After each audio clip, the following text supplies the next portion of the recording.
It's the Worldwide Sports Radio Network. Worldwide Sports Radio presents the Haystack Show with Mike Guido. And here we go. It is Tuesday, and it's the Haystack on the Worldwide Sports Radio Network, iHeartRadio, TuneIn Radio, Worldwide Sports Radio.com. Mike Guido, Evan Mazza, my producer, Monica Ray, Big J journalist. Good to have you here on a Tuesday. Absolutely loaded today. We've got a full 3 hours today. It's not like yesterday where we only had one. No, we do have 3 full hours today. Plenty of stuff to go over. We play What Are the Chances at the end of the show today. Top 10. I'm going to give you the top 10 players from the national championship. That is coming up in about 45 minutes. Speedy Petey comes on at about 12:30. But I do want to begin with this because this is obviously the big story this morning. LSU wins the national championship over Clemson, a 42-25 final score. Joe Burrow had a great game. Trevor Lawrence did not. And I kind of want to shed some light on this whole situation. Okay, there are a lot of times in life where you could be the more talented person and not be better at your job in that particular moment. Okay, there are a lot more things that go into evaluating your value and evaluating where you are in your development and wherever you are. There's more than just talent to that. Okay, emotional maturity, experience. There's a lot of things that go into this. Okay, that showed yesterday with Trevor Lawrence and Joe Burrow. Okay, Joe Burrow last night was unbelievable. Okay, he threw for over 440 yards. I mean, he threw for countless touches. I mean, it was just Joe Burrow was unbelievable yesterday. He was basically the way he was all year. And I want to shed some light on this because for a lot of people that are saying, oh, well, this was the game that proved that Joe Burrow's better than Trevor Lawrence. No, it doesn't. This does not prove anything about where they are. This doesn't prove anything about their future. This just proves everything about where they are at this stage of their careers. Joe Burrow, here's the biggest difference between Trevor Lawrence and Joe Burrow. It isn't accuracy. It's not talent. It's not mobility. It's not arm strength. It's not anything. The biggest difference between Joe Burrow and Trevor Lawrence is Joe Burrow is a 23-year-old and Trevor Lawrence is 20. We forget that. Okay, this is not one of those things where Trevor Lawrence we all overhyped him in his first year. He actually isn't that good. His draft stock is falling. No, Trevor's still really special, okay? Trevor's first throw of the game was unbelievable, okay? Like, Trevor Lawrence can make every throw in the book. He does everything incredibly well. I still think he's a better pro prospect than Joe Burrow is, and Joe Burrow's an unbelievable pro prospect. Here's the thing you got to remember, okay? When it comes to emotional maturity and it comes to experience, Joe Burrow had the edge. Okay, that was the difference in the game yesterday. Okay, it didn't have anything to do with, well, Clemson's defense just couldn't get off the field. It didn't have anything to do with, oh, well, Trevor Lawrence, he couldn't get anything. Those receivers couldn't create separation. All of that stuff was secondary. And I do want to believe that the LSU secondary played phenomenal yesterday. They've got at least 3 first-round picks that are playing on that secondary right now, 5 probably future NFL starters. I mean, we're looking at LSU and Clemson, but they both have surreal NFL talent. We can't judge this by saying, oh, well, I mean, Trevor obviously didn't play as well. Of course he didn't play as well. Okay, Trevor in that moment, he's not as emotionally prepared. That LSU Tiger team might be the greatest college football team in history. Seriously, okay, Joe Burrow had the greatest season ever from a college quarterback. He threw 60 touchdowns this year. 60. In 15 games. Okay, he averaged 4 touchdowns a game passing. He completed over 76% of his throws. Okay, he threw 6 interceptions all year. listen, I'm not telling you that Joe Burrow. Here's what I'm trying to get at here. Okay, if you believe in, I want to kind of shift the gear here. If you believe in sports gods, then I think you're on the right boat. I agree. I believe in them too. But we also have to remember that we are not perfect. Okay? Sports are not perfect.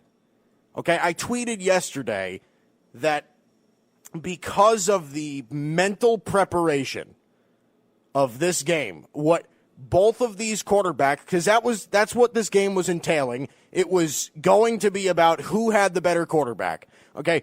Clemson and LSU both had future first round pick wide receivers. Clemson had Justin Ross and T. Higgins. LSU had Jamar Chase and Justin Jefferson. These rosters cancel out. They both had good pass rushers. Both had good corners. Both had decent O-lines. They both had really elusive running backs. They were virtually canceling each other out. This game was going to be who had the better quarterback. Joe Burrow was the better quarterback on this day because of experience, because of emotional maturity. Okay? It wasn't really anything else. But here's the thing that I want to bring up. The game that everybody was expecting that we were going to get, we didn't get. Okay? Because we were expecting Trevor Lawrence to be further along mentally. That's not realistic. Okay, Trevor Lawrence is a 20-year-old kid. He's 3 years younger than I am. And I know that I wouldn't be mentally prepared for that game even a little bit. Okay? Joe Burrow's 23. He's a fifth-year senior. Okay? Joe Burrow was playing college football, was a starting quarterback in college football when Trevor Lawrence was a senior in high school and taking some adolescent girl to the prom. I mean, this isn't even close. Trevor is just less further along. Joe Burrow just has the edge here. He's more developed. He's older. He gets it more. He has the experience. Right now, he's a better leader. I mean, Joe Burrow is just the superior quarterback at this moment in his development. This is not a knock on Trevor. Trevor is eventually going to get there. And again, I guarantee you next year, Trevor Lawrence is going to be on a different level. He's now lost his first college football game. And trust me, he's not going to want to lose another one. Okay, his work ethic is off the charts. He's going to push his development. His arm's going to get better. Mentally, he's going to get better. He's going to make less mistakes. I mean, Trevor is going to become a ton better next year. And what we're going to be thinking by the end of next year is, God, I wish we would have seen that game. Last year's Joe Burrow versus this year's Trevor Lawrence. That would have been the game to watch. But again, people aren't perfect, and neither are sports. So again, I thought it was a historic game last night. I thought it was phenomenal. LSU and Clemson, I think it absolutely lived up to the hype. Do I wish a little bit that Trevor Lawrence didn't fumble at the end of the game? Maybe they scored on that drive. They gave Lawrence another chance with the football. You know, do I wish Clemson was able to push it a little bit closer? Yes, but throughout the entire game, my eyes were glued to the television. It felt like a Super Bowl. There was so much NFL talent. Okay, seriously, watching the national championship was like doing crack. I mean, it was seriously like the best thing ever. And it's not like crack is doing the best thing ever, but you know what I mean. It was incredibly fun to watch. As for a guy like me that loves watching NFL talent and evaluating future NFL talent, I was a fat kid in a donut shop. That was absolutely brilliantly done. It was such a great football game, bought all the hype. All right, so let's shift to this. So let's be honest about something. Evaluating quarterbacks is hard. I just talked about it a little bit ago. There's so much stuff you have to take into account. Talent, intangibles, value, character, everything. You got to do it, everything. But something I've noticed is that people generally take talent over everything else when determining the best quarterback in the league. Okay, that's why the consensus number one in the NFL is Patrick Mahomes, and I get it. He's the most, he's the most talented quarterback I've ever seen in my life. But with that said, he's not the best quarterback in the league. Okay, to me, it's Russell Wilson. Here's the thing.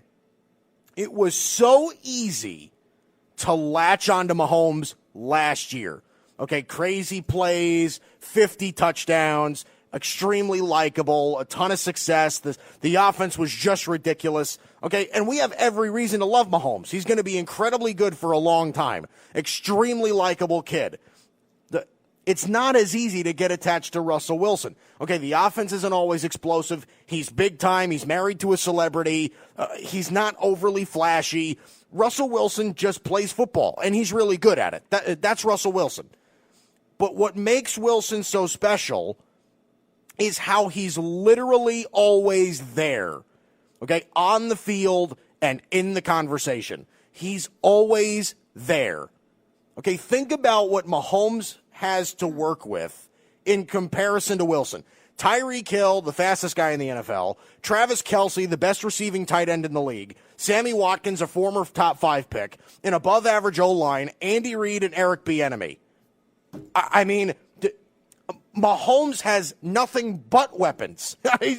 He's loaded. Russell Wilson has a gadget receiver as his number one target, Tyler Lockett, an Olympian that can only run one route, DK Metcalf, special teams blocking tight ends, a terrible O-line, and his one positive is Pete Carroll.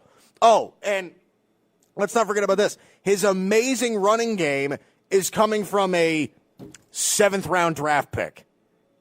I wonder how that's possible. Okay, compared to Mahomes, okay, Wilson has me, Evan Mazza, Monica, and a bunch of 4th graders. That's what Wilson has. And they're one win apart. The Seahawks and the Chiefs were one win apart this year. Chiefs went 12-4, and Seattle went 11-5. And Seattle played in a much tougher division. Much tougher.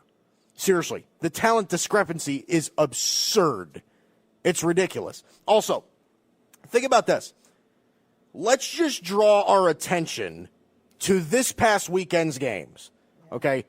The Seahawks were going on the road in the snow to play the number 2 seeded 13-3 Green Bay Packers with Aaron Rodgers, and some people view Seattle, they viewed Seattle as the favorite. Okay, Seattle was a 4-point underdog according to Vegas. But most people were saying, well, if Seattle had won, they wouldn't view it as an upset. I wouldn't either. I wouldn't have either. Why? Russell Wilson. Okay, Kansas City was at home against Houston with a bad O-line and a banged-up roster after just squeaking by Buffalo the previous week. At home. And we have people saying, or we had people saying, yeah, they could win this one. Why do we feel that way? It's because of quarterback. It's because of Russell Wilson. He's the difference in our projections. He's the reason we're comfortable with Seattle. There's no panic in that building despite the injuries and all the disadvantages that Seattle has. Okay, Seattle is banged up. They're hurt. They're not overly talented. But Russell Wilson is there, so that's why they're great. Okay, value has to matter when you compare quarterbacks. It has to matter. I'm not taking anything away from Mahomes, but he's in year 2 as a starter. He threw for half as many touchdowns as he did last year with essentially the same weapons and offensive line.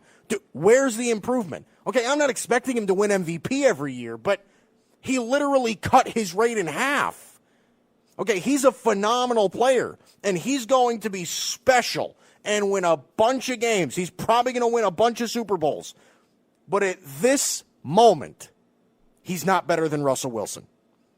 At this moment, today, at 11:48 in the morning on the East Coast here in New York. He is not better than Russell Wilson. Okay, this conversation is really similar to Rodgers versus Brady. Okay, Aaron Rodgers is absolutely more talented than Tom Brady. But that doesn't make him better than Tom. Tom has won more. He's done more with less. He's had less dysfunction. Okay, yes, some of that has to do with coaching with Belichick. But the fact is, Tom Brady has those accolades, and Aaron Rodgers doesn't. Okay, it's the same thing with Mahomes and Wilson. Mahomes doesn't have the accolades yet, and he's working with miles more than Wilson. Okay, no, I'm not saying that Wilson is more talented. That's not even remotely what this argument is. Mahomes is just, because he's just simply unbelievable with the football. Okay, when it comes to talent, I would take Wilson as of this moment. As of this moment, I would take Wilson. Okay, I trust him more, he's proven more, and he's doing more with less. Okay, and I think most people are missing the boat on who the best quarterback in the NFL is. Because a lot of people are going to say, oh, it's Patrick Mahomes. And I understand why. Because his film jumps off the screen. But Russell Wilson holds the accolades. Russell Wilson holds the intangibles.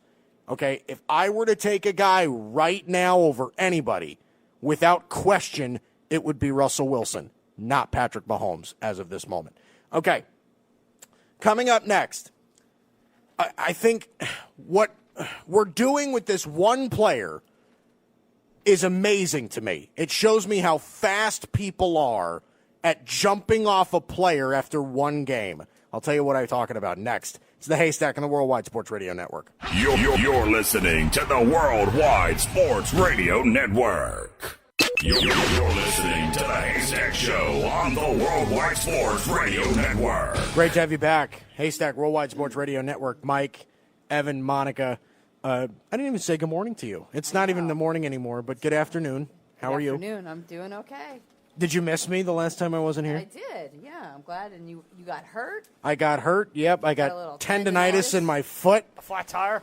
Yeah, I had a flat tire. Jesus. Did you get that from kicking the tire? Is that what happened? Well, here's the problem. Is like, before I get into it, I'll tell you the short story. So I was driving on my way here. Did you fall on into Thursday. the world's largest pothole? Because I did that story for you. That's right. Oh, yeah, you did. What's it called? Pottsville in Pennsylvania? It's Pothole Park in Pennsylvania. Pothole Park in Pennsylvania. Gosh. I want to go visit there just to see like a sign says welcome to. Just don't drive in. So, but you know how like when you're driving your car and you have a flat tire, you get like that little low tire pressure light that comes on. It blinks at you, right? You know, check your tire pressure. It's getting a little low. So it was not blinking at me.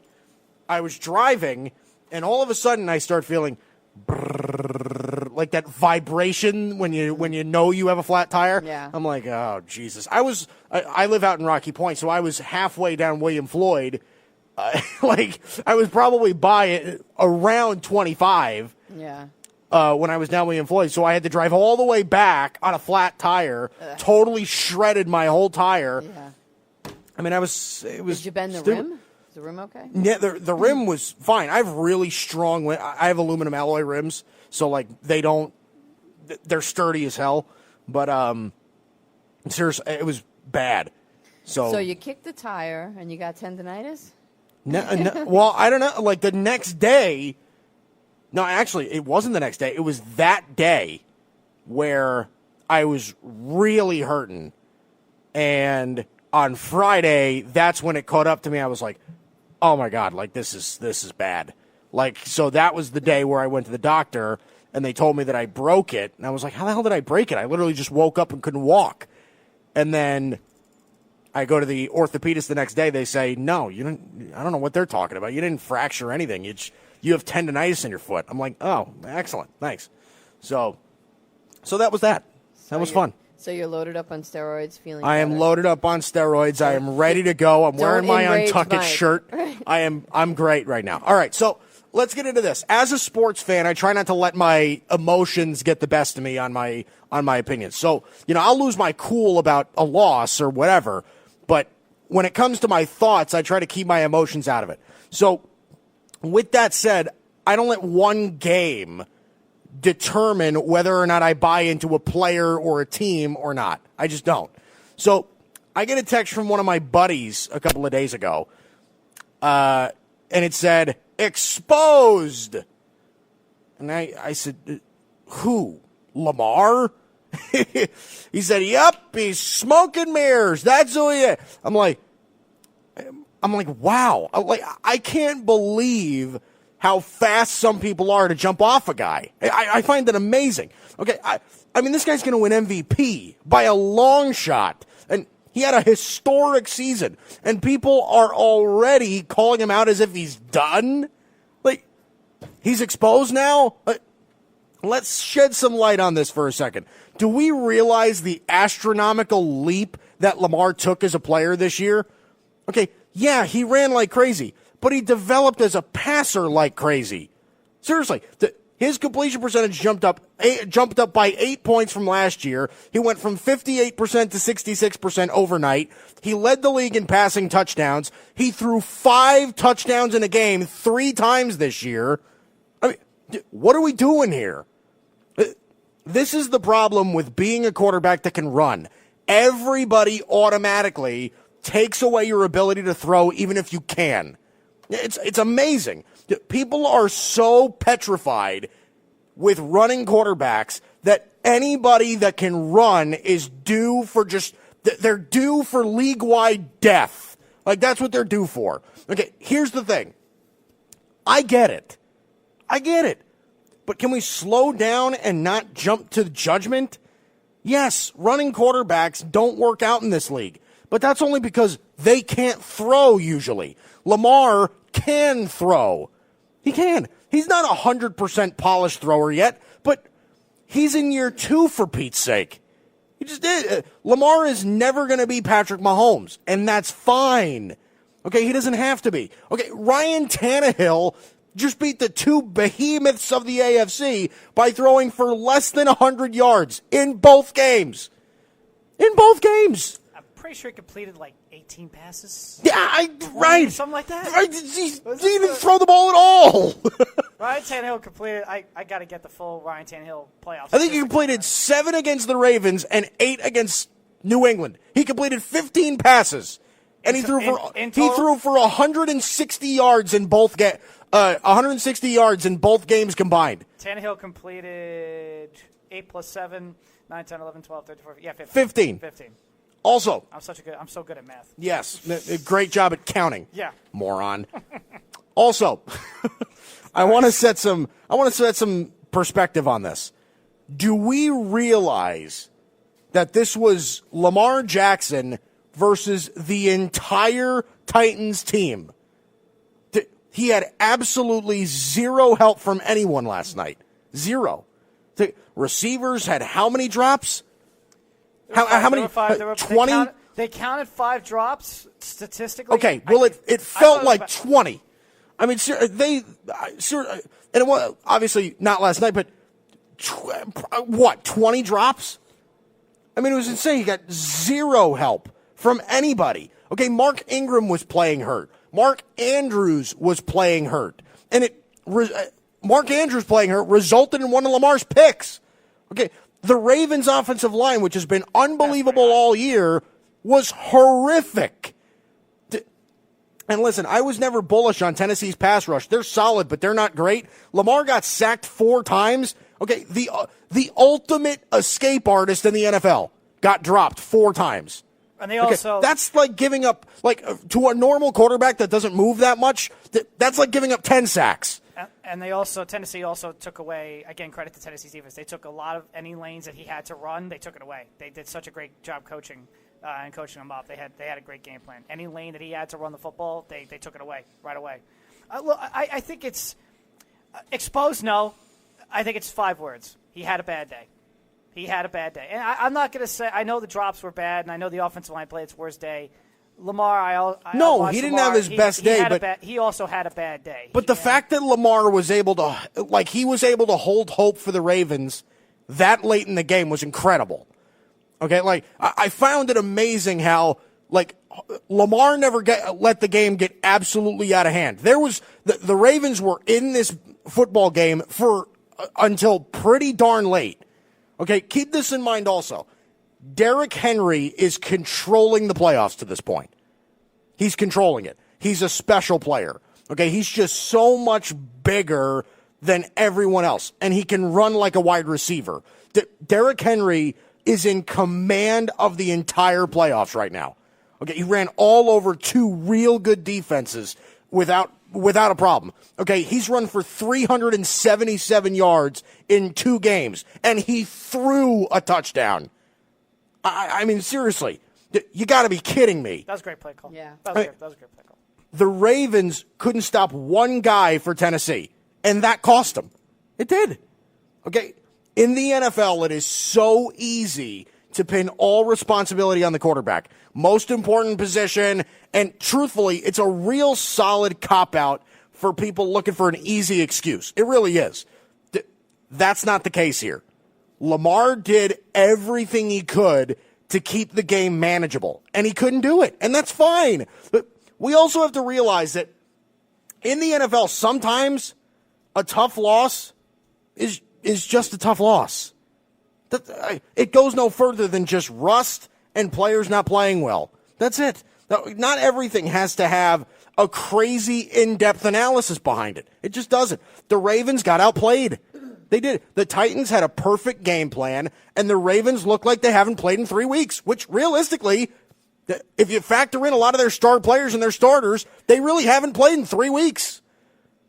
So let's leave it at that. I do think we need to take the rust factor out because, again, the Ravens were the only team over divisional playoff weekend, the only home team with a bye over the weekend to lose. They were the only one. San Fran took care of it. San Fran earlier in the day took care of their business and won. I know they had a meaningful game. Week right, 17. but they were the only team that rested all of their starters that had a bye.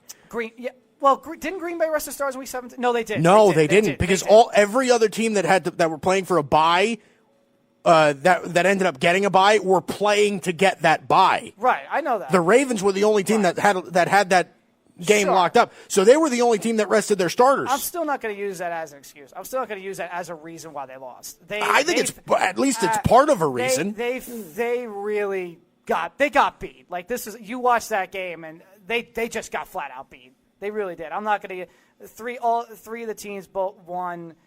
Won with first round buys. I know Kansas City did. Obviously, they didn't rest their stars. They didn't rest their stars in Week 17. They were playing for the bye. They got the first round bye because of Miami's win over New England.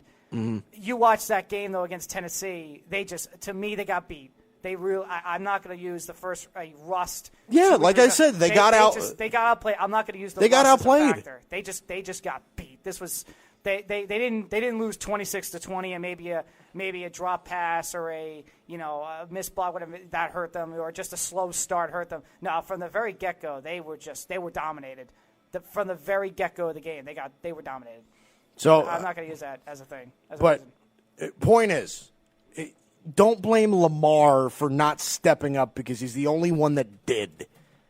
Seriously, let's think about this. Hollywood Brown was great too. Right, okay. So Hollywood Brown was pretty good, too. And Tucker. But he by himself... And Tucker. I always got to say Justin Tucker. He by himself totaled over 500 yards of offense. Right. By himself. Okay? Give me a break. Okay, Lamar's not done. He's got plenty of time.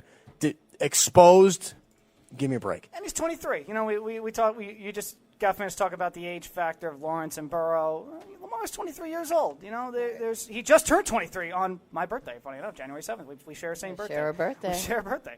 He just turned 23 years old. He's going to get better. He's going to learn, and it's part of the deal with quarterbacks. Every quarterback goes through a bad stretch. I mean, Lamar has been pretty fortunate so far in his first 2 years to not really go through a true bad stretch of games. What's his overall record now? 21-5.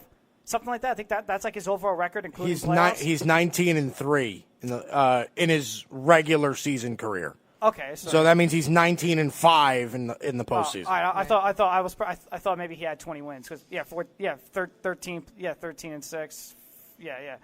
So he really hasn't had to go through a tough stretch like a lot of other young quarterbacks, like say Sam Darnold or Baker Mayfield even this year. but quarterbacks will have their bumps in the road, and it's how they get better and learn from it. This was a bad bump in the road on Saturday. He'll get better from it. He knows it, and the Ravens know it. And this is a team that will have high expectations this year.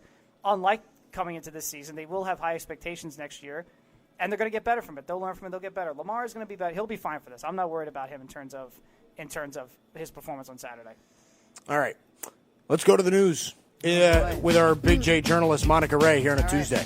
So everybody was talking about the LSU game, and I don't know if you watched it from the very beginning, but President Trump was on the field. Yes. And he walked in, and the crowd went crazy. Everybody cheered for him. They started chanting USA.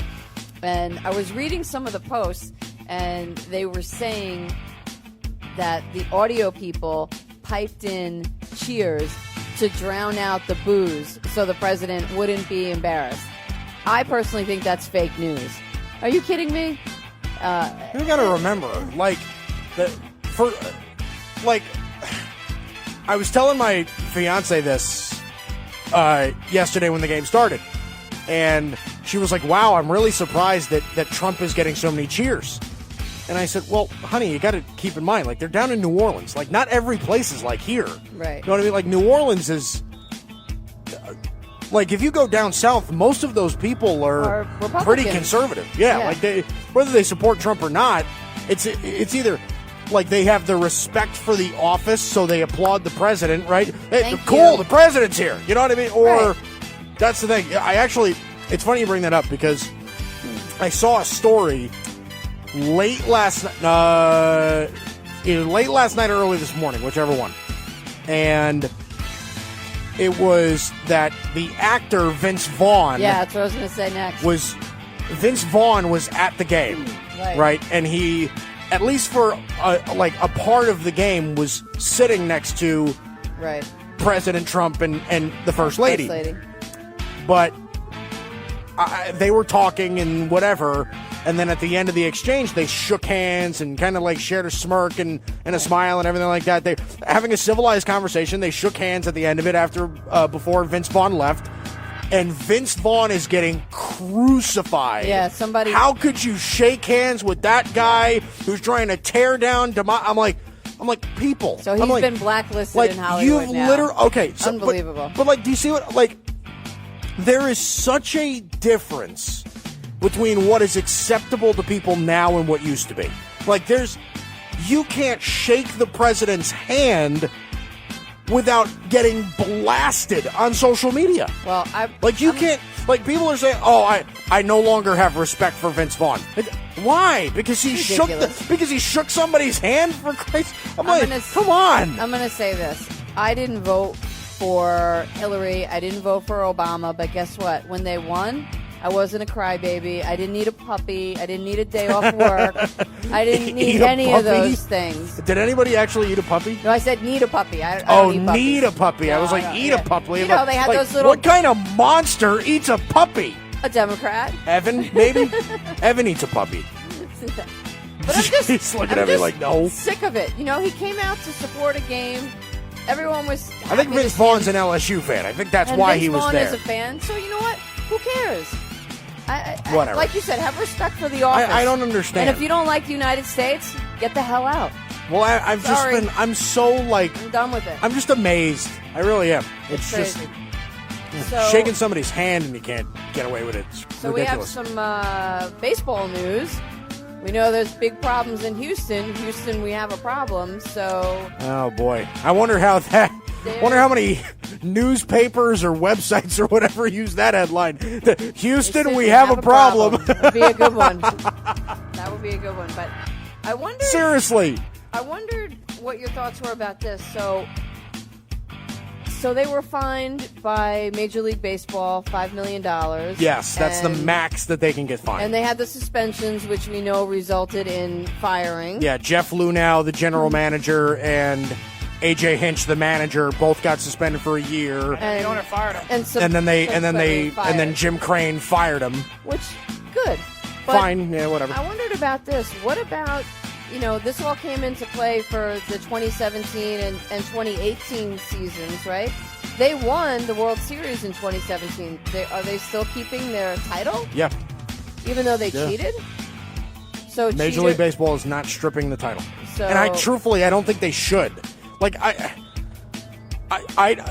having a vacant title is just, like, to me, it's bad for the sport. You can't have a vacant title. Well, I mean, it would be weird. It's never happened. Well, did they, Evan, can you answer this for me? Did they vacate the 1919 Black Sox? No, they didn't, right? Because the White Sox threw the game. They threw it. They didn't. So that would mean they would have to vacate the Cincinnati Reds championship that was given. That was thrown. Right, So, exactly. So no. All right. So here's the thing. All right. So to me, this punishment is fine enough. All right. There's no need for stripping titles. There's no need for postseason bans. There's no need for all that. This was a Major League Baseball sent a message sent, right? They. But here's. Now I need to see this. Now I need to see this. I want to know how many teams in baseball actually do this, because I got a really sneaky suspicion. I got a real feeling that a lot of teams in baseball are doing this. Right. So and we've already seen players come out and say that yes, a lot of teams are doing this. If that is the case, they need to stop. Then you just set the example, right? I'm not going to say they made an example of the Astros. All I'm saying is they set the precedent, right? The precedent now has already been set. You do this stuff, the sign stealing stuff, you will get your manager fired. You will get your manager will be suspended for a year. Your GM will be suspended for a year. You'll lose draft picks. You're fine. All full and good. So if you find out that a lot of other teams are doing this, they got to get the same. Then they got to get the same punishment, right? Yeah. Am I right? Well, here's Right. the thing. They got to get the same punishment because Major League Baseball has already put it out there now. This is the punishment. Major League Baseball made the decision that this is the punishment for teams that are doing this. So if anyone else, Boston, well, obviously we're waiting what's going to happen with Alex Cora. Boston now is now being looked at with 2018. We got to see. I'm not 100% sure, but I'm pretty sure they are investigating other teams. I think so. I think they're just the Major League Baseball is just doing a sweep across the league. Well, it better be a good to see. It better be a good sweep, not just say, all right, we'll check in. No, we really need to see how many other teams are doing this. Even if, we really need to see. And if they are, then they got to suffer the same punishment that the Astros just did. Well, Well, here's my thing. Now. I don't disagree with you. I'm okay. I'm okay with the punishment, and I said yesterday that I would have dropped the hammer a little bit harder, even, but because it wasn't just the fine and it wasn't just the suspensions. They lost first and second round draft picks for this year and for next year. That's my point, though. I have seen that from people who say, well, that's not a harsh punishment. What do you mean it's not a harsh punishment? You've already lost 2 draft picks. You got a $5 million fine. Your manager and your GM are gone for a year. $5 million. $5 million is, that's I know. That's general admission at the gate. I know. That's not. I know, but it's still a fine regardless. This is still a hefty punishment laid by Major League Baseball. But here's the thing: you said a message was sent. What's the message that was sent? Don't do this, or you're going to lose your leader of a team for a year, and you lose your GM, who's a part of your front office, and a guy who's part of your player personnel and making decision making is gone for a year. Oh, and you lose a first, second round draft pick.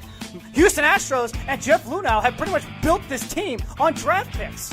Right. So guess what? You just lost draft picks now. And the owner, and Jim Crane, the owner, made a real clear statement coming out there yesterday and saying, you know what? They're not going to be back next year. I'm not going to deal with this next year when they're back. They're fired. So now every owner in baseball are going to look at this and say, well, if my manager, Jim, get caught for this, they got to be fired too because Jim Crane made that decision. We can disagree or agree with Jim Crane's decision all we want, but the fact of the matter is now every owner in baseball will see what Jim Crane just did. Right. Well, I'm gonna hang on a second with Jim Crane because Jim Crane fired A.J. Hinch and Jeff Luhnow. Right. They're gonna serve their 1-year suspension. Okay. Well, they'll be back next year. Don't be surprised if they're back. I wouldn't be surprised the following year. Like that. Like to me, I think as Astros manager and GM. Major League Baseball. I don't think so. Major League Baseball hit the franchise, and they hit it hard, okay? And they're going to hit Alex Cora hard, really hard, too. It might be a year, too, but for him. he might not manage another baseball game again. Alex Cora is going to get more than A.J. Hinch because he did it with the Astros and then he brought it to the Red Sox the following year. Right. Thanks. So here's the thing. Like I said, would I have loved,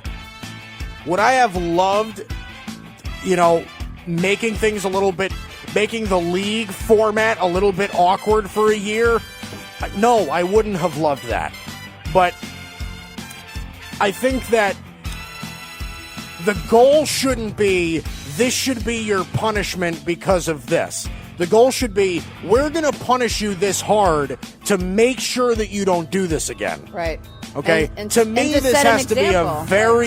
this has to be the baseline of what happens. Okay? The next team that does this, double the punishment. Restructure this collective bargaining agreement. Right. Allow for a team to get fined $10 million. Take away first and second round draft picks for 4 years. Right. I mean, That's big.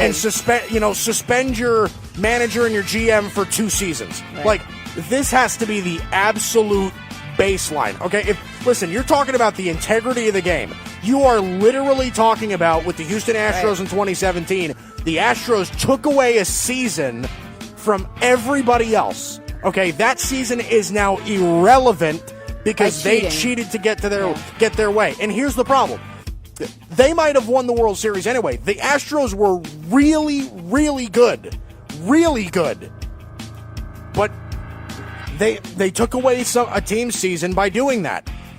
In response to that, okay, regardless of whether you believe in this or not, right, there are some people, and I made this point before, there are some people that believe in the death penalty, right? If you murder somebody, you've lost the right to your own life, right? You took away somebody else's life, now we have to take yours. There are some people that believe that, whether you believe in that or not, right? So if Major League Baseball wants to treat it like that, I wouldn't be opposed to it, to the point, you took away a season from every other team. We're going to take a season away from you. Yeah. Like that is what would deem itself fair to me. I wonder what the fans are going to think. Astros fans are... listen, I've seen Astros fans on social media. They think they got screwed. Like, come on, hey, you don't think every other team is doing this? Well, so far... You're the only one that got caught. Right. Listen. Well, with the Red Sox even if there are more teams doing this, you still did it. It is still illegal. Well, you got caught. That's the key word. That's the key phrase. You got caught. I think that there's definitely a chance that a lot. There very well could be. And they just haven't gotten caught yet. So very well could be. The Astros got caught. The Boston Red Sox looks like they might have gotten. Again, I don't know the full gist of what's going on there. It looks like they might have gotten caught. But if a lot of other teams, if we find out and a lot of teams do get caught, and whether it is the Yankees or the Dodgers or the Mets or the A's or the Royals or teams that are in the dumps like the Royals or the Tigers, etc. Right? Any team in baseball, whether they're a contender, okay, or just a bad baseball team like the Orioles. If they get caught doing this, then I don't care if they won a World Series or not. They can win a World Series or lose 120 games. That's this precedent now Major League Baseball has sent out now. You lose your manager, you lose the GM, you lose draft picks, and you get fined. That's your precedent now. Now, here's the other angle to this. There are a lot of people that think that it isn't enough punishment because no players got in trouble, right? It was the manager, the general manager, and the organization that got trouble. Right. The players got off scot-free. Okay. They're not getting suspended. They're not getting fined. They're not getting anything. Well, not yet. Well, they're not going to do it, right? Carlos Beltran, who's the manager of the Mets now, is not getting anything, and he played for that Astros team. So it's just... Here's the thing about that I don't really know how to handle. Okay, who do you fine when it comes to players? It's also if there's going to be a player, they could say, well, anybody who was involved should get fined. Okay, what if there was a guy who was in the big leagues for a week Right. Like, listen, somebody got hurt. I got called up to the big leagues for 7 days. I didn't do anything, and I got sent right back down to AAA. Why are you finding me? Or maybe Right. I'm thinking, well, maybe there is a player or two as a starter who didn't actively participate in it. I'm sure they're going to come out and talk about it. I'm just throwing it out there. You really, if you're going to start suspending players, you really have to get full 100% proof that how many players participated and how many players actually knew about it, right? And I know in the video with the Astros, you see Evan Gaddis at the plate or whatever, and you hear the garbage can noise. Now, here's the thing. So maybe at that particular moment, do you treat it like... I know I'm making, like, death penalty. I know I'm making, like, really extreme comparisons here. But, like, what if you treated that situation like gang violence? One of you is responsible. All of you are responsible. Right. If you discover that on a particular day or something like that, right, that you are on the active roster... Well, you know all of you are responsible. One of you committed the act. Every single one of you is responsible. And you know You're what? all getting fined this amount of money. That makes sense to me because what it's going to do is it's going to make other players police each other. What are you doing? I don't want to get in trouble. Cut it out. Exactly. I don't want to lose my money. You know? Right. That's like I said. I don't have a problem with the punishment. I really don't. But if it were me, I would have dropped the hammer a little bit harder. All right. Monica Ray with the news. Woo, that's a fiery one. This is going to be a start of the Astros. We love America and we hate cheating. This Astros thing is just a start. To me, I think it's just the start of something even bigger. It could be. We're going to get. There's going to be a lot more. And again, for everybody that gets caught about doing this, again, double the punishment. Yeah. Double the punishment. Seriously, look. Listen. I have zero sympathy for cheating. I really don't. I really have zero sympathy. So if you cheat, I don't care if you don't profit off your team for a year. Okay, go a whole season where every single dollar that you make off of your franchise has to go straight to the Major League Baseball office, or you have to donate it to charity. Seriously, I like that. What do they do with all that money with the fines? Well, they probably use it towards investigations. Well, maybe investigations. Maybe they use it for, Major League Baseball pretty initiatives. Awesome maybe parties. They donate some of it. But what I'm saying is, I wouldn't be opposed to having, if the Houston Astros, the baseball season is how long, Evan? From the beginning of the regular season to the end of the regular season, it's April to September. If you count spring training all the way to the World Series, it's February to October. February to October. Or November. Right. Wow. So or November. If you took 6 months, Major League Baseball says, all right, for the next 6 months, for the first 6 months of the season, we're going to take all your profits and donate it to charity. I think they should do that. The NFL, I listen. If they drop the hammer like that, I would be like, that's a message. That is a message. Is that the Make it freaking hurt. Is that the biggest fine that's ever been doled out by the Major League Baseball? I think it is. $5 million. Yeah. I think also. Well, nothing could be higher. It is either first or tied for first. $5 million. What Major League Baseball did now in terms of suspending Hinch and Luno for the entire year, I think it also. We look back now to the NFL, right? Belichick has been caught cheating on 3 separate occasions now. Yeah. He has not been suspended once. He's been fined, lost draft picks, true, but he hasn't been suspended once. Right. Brady got the 3-game suspension. That's an example of a player getting suspended. 4. I think it was 4 games. Was it right? 3 or 4? I think it was 4. I thought it was because 3. They started Garoppolo for 2 and then Brissett for 2.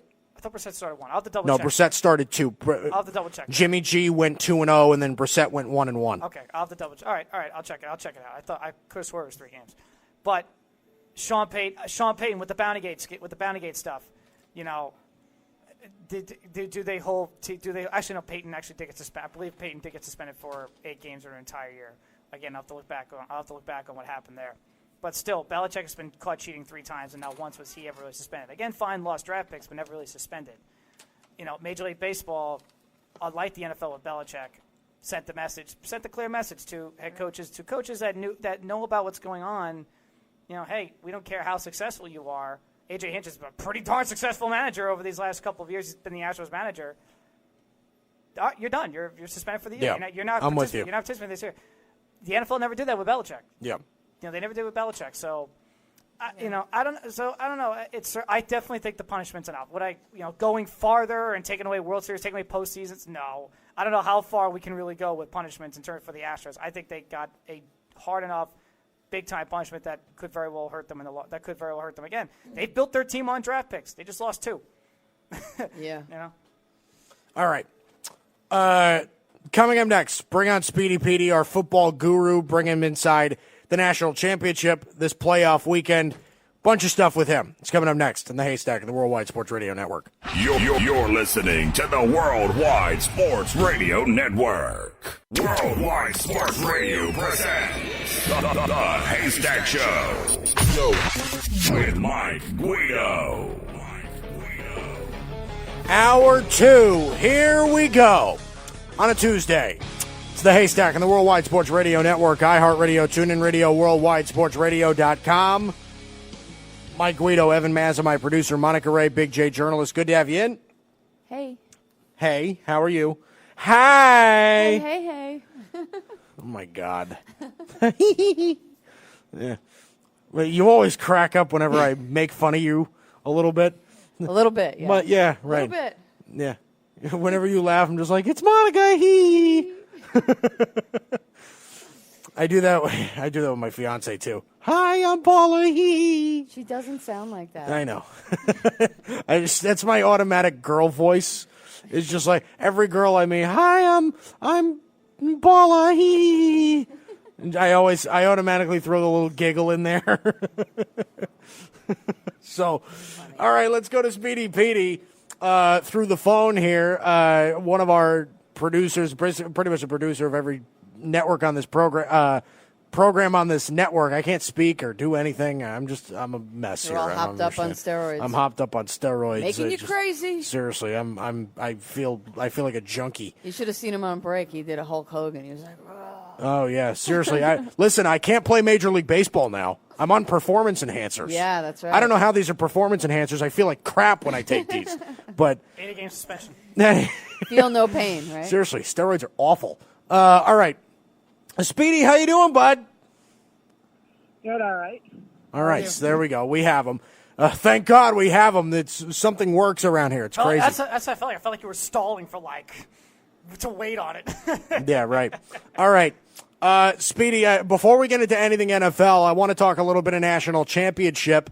I felt like the big difference in this game, it wasn't much to do with the Clemson defense. It wasn't much to do with anything of the surrounding players. This game was exactly what I thought it would be. Who was going to be the better quarterback? Joe Burrow outplayed Trevor Lawrence. I think it had a lot less to do with talent and it had more to do with emotional maturity, experience, just emotional preparation, all the mental stuff. Tell me, what are your thoughts on the national championship yesterday? What did you make of Burrow versus Lawrence? Well, I don't think Lawrence is not mentally tough. I think he definitely is. I think him being underdog for the first time in his life and doing what he did in the first half and then coming back really well when LSU started to get all that momentum to keep that game close for a while. I don't know if he's not mentally tough. I think he was just, a little unprepared. I think it was a defensive showing in the second half for LSU, and he just couldn't make the adjustments. And LSU's defensive coordinator, I think deserves a lot of credit for that, and obviously the players, especially those outside rushers. I think they really did a nice job against Lawrence of just making adjustments. I don't think Trevor Lawrence is mentally tough, though. I think he definitely is. Oh, no. I'm not saying that he's not mentally tough. What I'm saying is that the experience level between Burrow and Lawrence showed in the game. Lawrence has not, had the same. I mean, Lawrence is a 20-year-old. Burrow's 23. I just think Burrow's further along in the process than Trevor Lawrence is. I still like Lawrence more as a pro prospect. What he did last year, I would agree with you, but he did what he did last year already, so it's not like this is a brand new breakthrough for him either. No, you're right. You're right. I like I said, I don't think that it was. I don't think that this was a a mentally weak performance from Lawrence, but this is also an LSU team that's might go down as the best college football team ever. So it was a lot for Lawrence to handle. Let's get into this too, because I think there were a lot of guys last night that made names for themselves, right? And a lot of the guys that were playing in that game, I think some of the best players playing in that game are not going to get drafted this year. Derek Stingley, I think, is going to be a superstar. Jamar Chase is one of the best wide receivers, one of the best college wide receivers I've ever seen. Justin Ross is a phenomenal college wide receiver. There's obviously Trevor Lawrence. I mean, let's take away the guys that aren't going to get drafted this year. But as for the guys that could be drafted this year, the Delpits, the Fultons, the Isaiah Simmons, Etienne, guys like that, who do you think helped themselves the most as far as their draft stock in this national championship? I think it's definitely Jamar Chase. I don't think that's even close. He made some really good catches. He made different types of catches. And it just shows that he's not just one kind of receiver, and he's not just a product of program. He needs some nice adjustments. He looked like a physical receiver. He could chase down the ball, no pun intended, at times, and show his speed.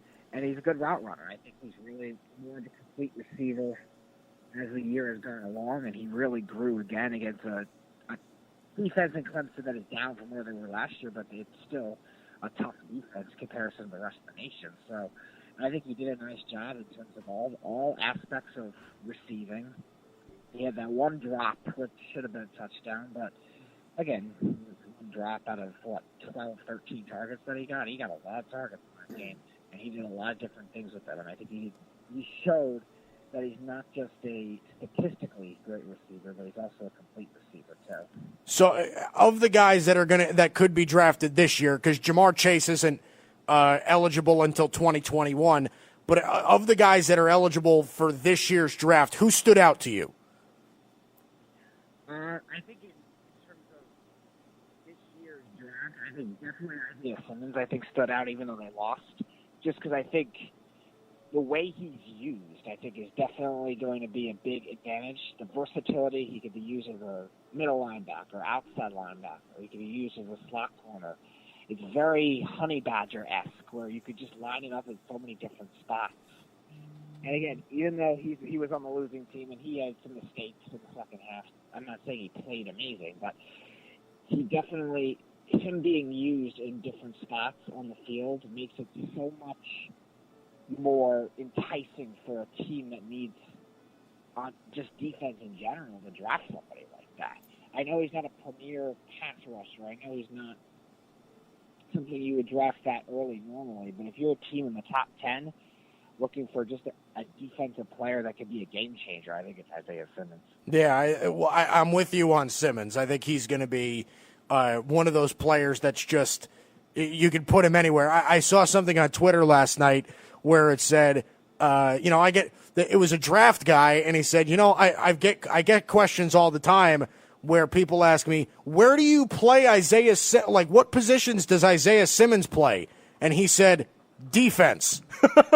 Like, he plays virtually everywhere. It's amazing. He probably can't play nose tackle, but he can pretty much play everywhere else. All right, let's go. That's something funny too. It said positions, and they were just listing all these players, and then Isaiah Simmons just next to it said Isaiah Simmons. Yeah, right. Exactly. It's Isaiah Simmons blank or everywhere. He plays every. He could probably, if he wanted to play offense, he could probably play offense too. But I believe it. If let's shift to the NFL now. Okay, you and I kind of were both on the same boat about Minnesota and San Francisco. We were both wrong on that upset. San Francisco controlled the game pretty much from start to finish. What did you see in that game that was favoring San Francisco? And is it because of this that we should take the 49ers as possibly a favorite for the Super Bowl? Well, yeah, the Niners won the big matchup. We knew, and I think most analysts knew that they could win, which is their defensive line and the Vikings' offensive line. I said if the Vikings got average blocking, they could survive, and they got just nothing.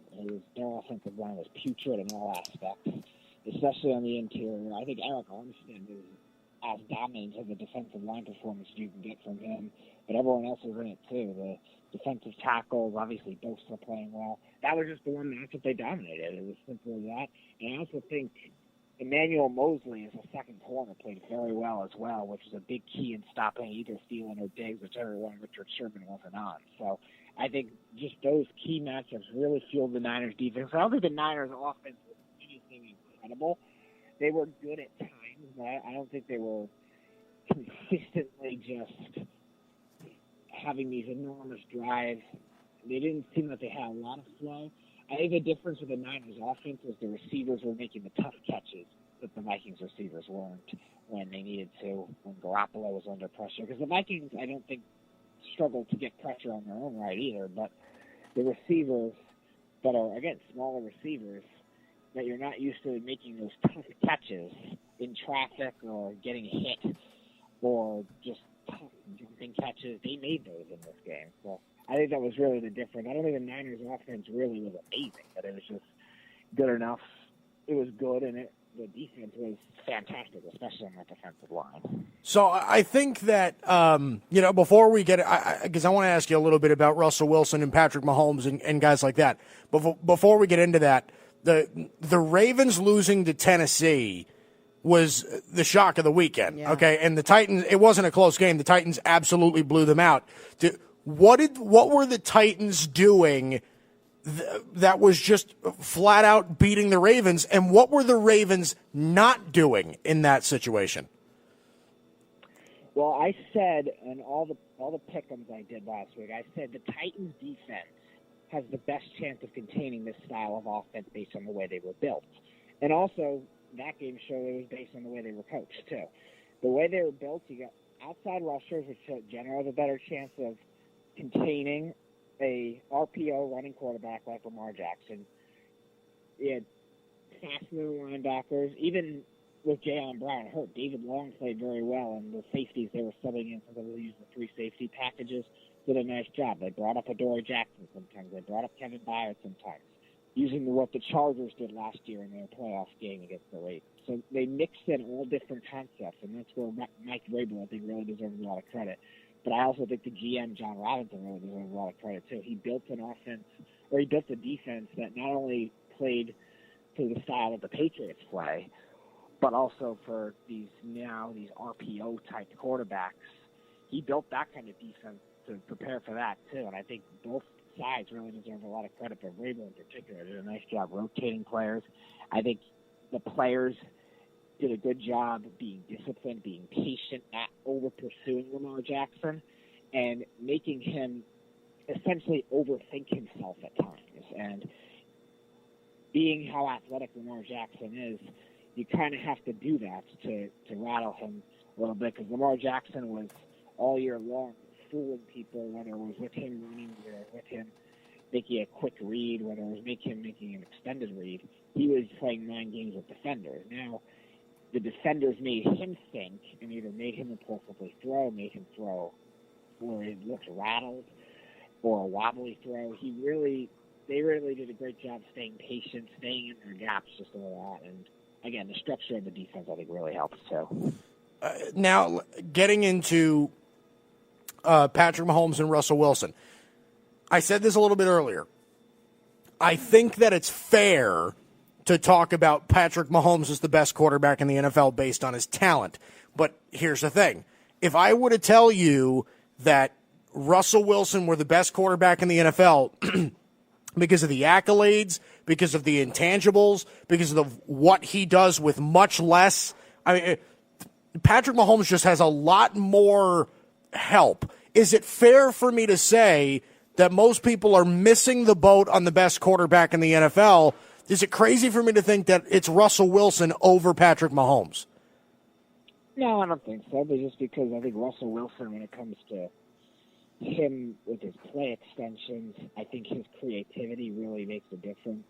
And Patrick Mahomes, you're right, I think is probably more talented, but in terms of improvising, in terms of creativity, in terms of doing well on tough routes and tough play extensions, you're right, and you're right with working with a better receiving core than he's had in the past, but still not great receiving core throughout his career by any stretch.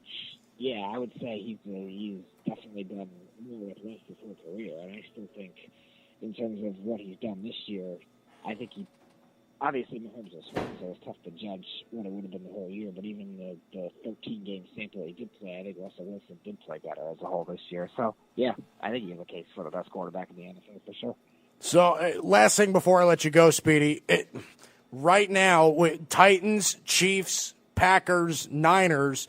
Right now, who's your favorite for the Super Bowl? Who do you like?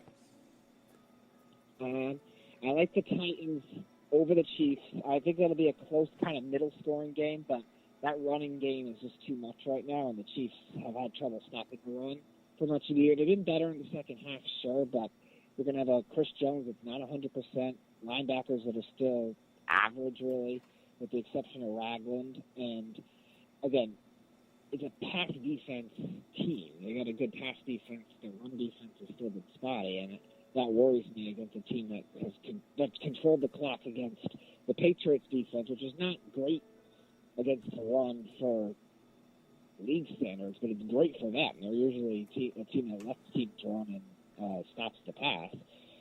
But they still were top 10 this year, and the Ravens were top 5. So Derrick Henry rushed for almost 200 yards against both of those teams.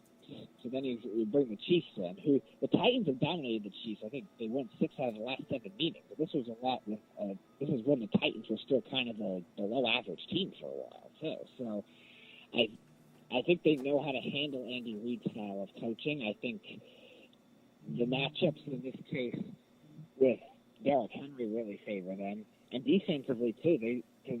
They have the secondary to take away not everybody obviously, but to I guess limit the receiving depth for sure. And I think the other thing too is their interior rush did a great job against the Ravens too. Which if you add that to the dimension or to go with those outside rushers, that's going to help out a lot too. Because the Chiefs, like the Ravens, are better offensive line wise. They're better with the tackles as a whole in the interior. Yanda's better than any player they have. Well, no, maybe not Staley, but Yanda's better than the right tackle, but the rest of the line's pretty young. The Chiefs are kind of the same way, where they lost Mitch Morse, they got a new center, their guards are okay, but it's the 2 tackles that really make that line. So if the Titans get interior rush, they could throw that offense off even more. So I like the Titans close, and I like the 49ers close for the 2 matchup advantages that I think they have. George Kittle, I think, finally will break out as a receiver. The Packers' middle-of-the-field defense is not great. And then the run defense is still kind of a question mark. And like I was saying with the Chiefs, the 49ers' strength of their offensive line is their tackles, which will help better against an interior or an outside-oriented rush. The Packers, they need some level of an interior rush, but I don't think they have it. Kenny Clark's not a pass rusher, and their ends are nothing special by any stretch. So I think that'll make it easy for the Niners to function their shorter game offense. Mike Patton, I think, will do some things to adjust, but I think it'll be hard. I think the Packers can hang around offensively. The question is, will Devontae Adams be as effective just moving around the field like he did as he was against the Seahawks? I think Robert Saleh, the way he coaches, and Richard Sherman as a whole, as a corner, is going to not make it as easy for somebody like Devontae Adams. So I think I'm going to go Titans-Niners right now. Who do you like? Titans or you got Niners, Titans. Who do you like at this point? Real quick. Before that, I would probably take the 49ers just because I think the Titans' interior offensive line still had their issues, and the Niners can stop the run. So I don't think it. Well, I mean, we said that about every other team that Derrick Henry mauled over. So, I mean, I can see the Titans winning, but again, they've struggled against tight ends, which the Niners may be the best one in football. I think the coaching is great for both teams, so I think that kind of cancels too. I just think the creativity of that offense can throw you a lot of different looks, and the creativity of that defense can throw you a lot of different looks, where I think the Niners just going back to old school football, defensively winning in the trenches and just that physicality. I think that'll make a difference just slightly as a whole. Plus, I think the Titans will be a lot more pressure on them. So we'll see how the games end up going in terms of adjusting to strengths and weaknesses. But if I were to say right now, if I were to pick, I'd call it the Niners. All right, so there we go. All right, Speedy, thanks, buddy. Thanks. All right, Speedy PD, our producer for virtually every program on this network. Coming up next, I'll give you the top 10 teams, top 10 players in the national championship game based on their NFL future. That's coming up next. It's the Haystack and the Worldwide Sports Radio Network. You're listening to the Worldwide Sports Radio Network. You're listening to the Haystack Show on the Worldwide Sports Radio Network. Steroids are the worst thing ever. Do you feel bloated? No, I feel lightheaded and nauseous. I just tell that to seriously. Tell that to the Barry Bonds and Roger Clemens and Mark McGuire and Rafael Palmeiro. Yeah. Listen, I don't know if this is worth 70 home runs. I'm not sure. Like, I feel terrible. Okay, I'd rather suck at baseball and not feel like this. Yeah. Well, they Seriously. probably give him other stuff to counteract that. Yeah. Well, probably. They probably give him steroids and then they load him up with Coke or something just to a little bit. even themselves out. Yeah. Just a little bit, just a tiny little drag. A little bit. Like a little bit. We talk about drugs on this program. Yeah. Drugs are bad. Yeah, drugs are bad, okay. All right, so let's do this. Top 10 players in the national championship game. Here we go. Oh, look at the music. Nice. As we go off to fight in the Revolutionary War. Yes, thank you, Evan. Boston Tea Party. All right. So this game is loaded with a lot of NFL talent. Both of these teams had absolutely incredible players that are all going to be great in the NFL. So here are the top 10 based on their NFL futures. Number 10 is Kayvon Chaisson from LSU. The pass rusher who's 6'4", 250. He's big and he's fast. He probably suits best as a 3-4 outside linebacker. But Chaisson is fast. He gets after it. He's been able to dominate NFL offensive linemen in college all season long. He was their best pass rusher all year. Kayvon Chaisson has a big future. He's probably going to be a mid to late first-round draft pick. But Kayvon Chaisson, right now, number 10 on my list, edge rusher at LSU. Number 9. Let's go Travis Etienne, running back at Clemson. He's explosive and he's elusive in the open field. Okay, he does a really great job at finding holes, busting through the line of contact, getting through the line of scrimmage, carrying a pile. He's not overly big, which is really interesting to me, but he's super strong. He's really quick. He's going to test really well. I'd imagine he's going to be one of the first 3 or 4 running backs taken in the whole draft. It's going to be him. It's going to be Taylor. It'll be DeAndre Swift, and it'll be J.K. Dobbins. But Travis Etienne is going to be right up there with those guys. Really help this Clemson offense on the ground. He's going to make a team next year very happy. Travis Etienne at number 9. Number 8. T. Higgins, wide receiver for Clemson, is a big guy. Okay, big guy, big catch radius. He made some catches yesterday. You're just like, oh my God! Like when T. Higgins is able to create separation, magic things can happen. He really does have a physically imposing stature. He's got great hands. And again, T. Higgins, another mid to late first round guy in a loaded wide receiver class. He's going to make a team. Like, I've had T. Higgins tied to the Buffalo Bills forever because it makes way too much sense. Big catch radius. These guys that can make these catches in the open space. He can go up and get a 50-50 ball. T. Higgins right now, number 8. Number 7. One of my favorite players and one of the guys that I hope the Cowboys are able to draft in the first round, Grant Delpit, the LSU safety. I think this guy is incredibly good. He spent a lot of this year hurt, and he had a little bit of a tackling issue early in the year. But yesterday he was laying out some hits. This was a really good play. I mean, this reminds me a lot of Derwin James a couple of years ago. But Grant Delpit, good in coverage. He can play as a box safety if he's physical enough. He was all over the field yesterday. He's got good size for a safety. Good kid. Grant Delpit right now, number 7, safety for LSU. Really solid player. Probably a mid-first round pick. he's a really good player. I think he's going to be a stud safety in the NFL. Number 6. Isaiah Simmons, the guy Speedy was talking about before. Isaiah Simmons, technically he's a linebacker for Clemson, but it's true, the guy plays everywhere. He's so versatile. I think he's a bona fide top 10 pick. This is going to be one of those guys where he'll be the staple of a defense for a long time. He can pass rush. He's a good middle linebacker. He's a great coverage linebacker. He can play safety. You can line him up in the slot. Seriously, when people ask him what position Isaiah Simmons plays, they'll say defense. He can literally play everywhere. He's quick. He's got experience as a cover guy. He has experience as a spy linebacker. Isaiah Simmons right now at Clemson, he could very well be a bona fide top 10 pick. Isaiah Simmons is at number 6. Now we're in the top 5. Number 5. Justin Ross, the other Clemson wide receiver. Good size. I think he's better than T. Higgins. He's just younger. This is a guy that burst onto the scene as a freshman already. This is a great player, great route runner. He's a super athlete. He's going to make a lot of plays. 2021 is his draft class. He's got one more year of college left. Fast, athletic, great hands, good route runner.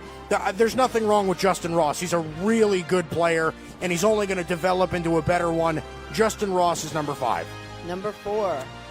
Jamar Chase, the wide receiver at LSU, the better wide receiver out of LSU that's going to come out in 2021 as well. I mean, this kid is just so good. He is so good.